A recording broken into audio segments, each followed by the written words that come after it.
ഇവിടെ ചില ആൾക്കാർക്കൊരു വിചാരമുണ്ട്, ഈ അമിത്ഷായും നരേന്ദ്രമോദിയൊക്കെ അവർ വരക്കാതിരുന്നുകൊണ്ട് ടി വിയും കണ്ടുകൊണ്ട് കടുങ്കാപ്പിയും കുടിച്ചുകൊണ്ട് എന്തെങ്കിലും കുറച്ചുകൊണ്ട് ഇങ്ങനെ ഇരിക്കുവാണെന്നാണ് ചില ആൾക്കാരുടെ വിചാരം. അവർക്ക് എന്നാ ഇതൊന്നും അറിയത്തില്ലെന്നാണ് വിചാരം. അവരിത് എവിടം വരെ പോകുമെന്ന് നോക്കി ഇരിക്കുമല്ലോ എൻ്റെ പൊന്നുമക്കളെ. ഇന്ത്യയുടെ ഇൻ്റലിജൻസ് എന്നെ അത്രയ്ക്ക് ഇതാണ്. ഇവിടെ ഞാൻ ചോദിക്കട്ടെ, നമ്മളെപ്പോലുള്ള ആൾക്കാർ, സാധാരണ ആൾക്കാർക്ക് നമുക്ക് ഈ ഇൻ്റർനെറ്റ് ഉപയോഗിച്ച് തന്നെ അവിടെ നടക്കുന്ന പല കാര്യങ്ങളും നമുക്ക് നമ്മുടെ ഫോണിൽ കാണാൻ സാധിക്കുന്നുണ്ട് ഇല്ലേ? അപ്പോൾ ഇന്ത്യയുടെ ഇൻ്റലിജൻസ് എന്ന് പറഞ്ഞാൽ എന്താ, നിസ്സാരമാണോ? ഇവിടെ കിടന്നുകൊണ്ട് കുറേ എണ്ണം കിടന്ന ഓർഡാ ചാടാ തല്ലാ ഇടിക്കണം എന്ന് പറയുന്ന പോലെ ഒന്നുമല്ല കാര്യം.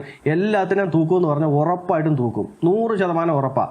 അതിനിടയ്ക്ക് പ്രധാനമന്ത്രിയുടെ വസതിയിലേക്ക് എന്നെ മാർച്ച് പ്രതിഷേധം എന്നൊക്കെ പറഞ്ഞുകൊണ്ട് എന്തറിഞ്ഞിട്ടാണോ എനിക്കറിയാമല്ല. ആ പ്രധാനമന്ത്രിയുടെ കൂട്ടത്തിൽ കണ്ടിട്ടുണ്ടോ? അല്ല, കണ്ണാടിയൊക്കെ വെച്ച് കോട്ടും സൂട്ടും ഇട്ടിട്ട് 2-3 പേര് നിൽക്കുന്നത് ശ്രദ്ധിച്ചിട്ടുണ്ടോ? അവർ ചുമ്മാ എക്സിക്യൂട്ടീവ്സ് ഒന്നും അല്ല. അവരുടെ കയ്യിലേക്ക് ഓരോ പെട്ടികൾ എന്നാ ഹൈ സെക്യൂരിറ്റി ആണെന്നറിയോ?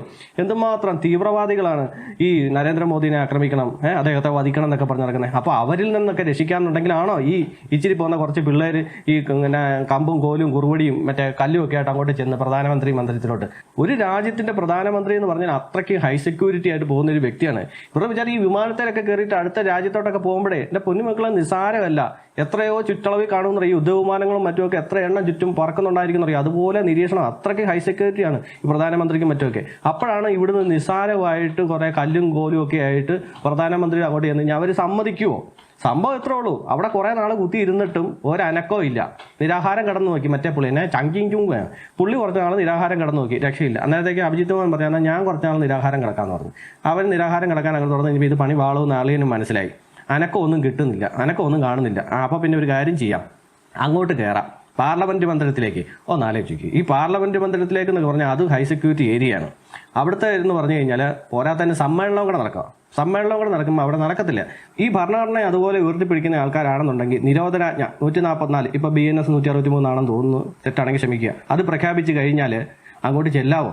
ഭരണഘടന ഉയർത്തിപ്പിടിക്കുന്ന ആൾക്കാരാണെന്നുണ്ടെങ്കിൽ അങ്ങനെ ചെയ്യത്തില്ല. അതിങ്ങനെ നിരോധനാജ്ഞ പ്രഖ്യാപിച്ച സ്ഥലത്തോട്ട് എന്തിനാണ് ഇടിച്ചു കയറുന്നത്? അപ്പോൾ പിന്നെ പോലീസുകാർ സമ്മതിക്കുമോ? പോരാത്താൻ ഇവരെ അങ്ങോട്ട് കല്ല് എല്ലാം വെച്ചെറിഞ്ഞ്. അതാണ് സംഭവം.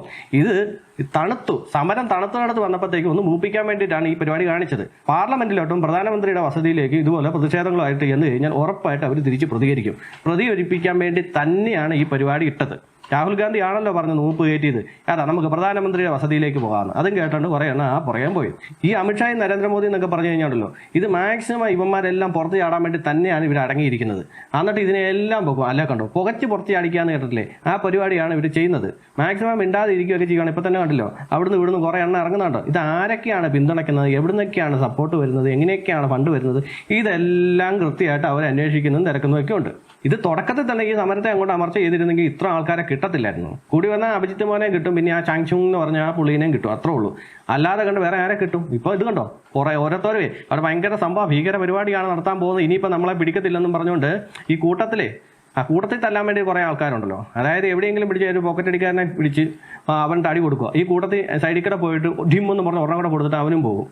അതായത് ചക്കാത്തിന് പോയിട്ട് ഒരു ഇടി ഇടിക്കുന്ന ആൾക്കാരുണ്ട് എന്ന് പറഞ്ഞ പോലെ. ആൾക്കാർ കൂടുതൽ കൂടി കഴിയുമ്പോഴത്തേക്ക് നൈസായിട്ട് പോയിട്ട് 2 കല്ലും എറിയാം, രാജ്യത്തിനെതിരായിട്ടല്ലേ 2 കല്ലുവിനും എറിയാമെന്നൊക്കെ പറഞ്ഞാൽ കുറേ എണ്ണം വണ്ടിയും കയറി പോയിട്ടുണ്ട്.